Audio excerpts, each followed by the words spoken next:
The Johnson County flood 1 year later. Good afternoon, everyone. I'm Steve Hensley. First at 4, it was about this time 1 year ago when the rushing water began damaging homes, businesses, and anything in its path. Even places of worship were not spared from the devastation. As WYMT's Matthew Rand discovered, one congregation is still waiting for a new church building. He begins our live extensive coverage of the flood anniversary. Matt? Steve, not too far behind me is where Ramey Branch Gospel Church used to stand. It was one of the churches that was heavily damaged in last year's flooding and was ultimately torn down. Church members, I'm told, though they don't have a church building just yet, the flooding didn't break their spirits.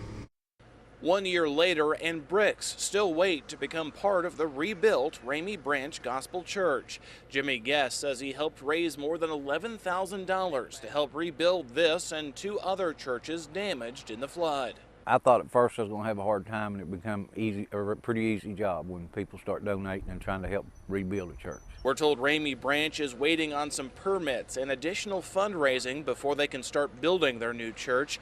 Though not a member himself, Guest says the church was a foundation of the community.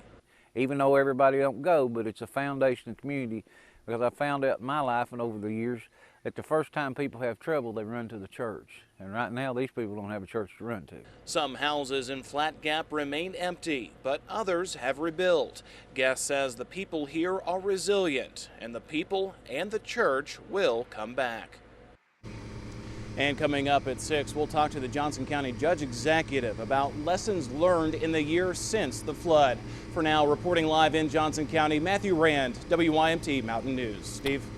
Matt, thank you.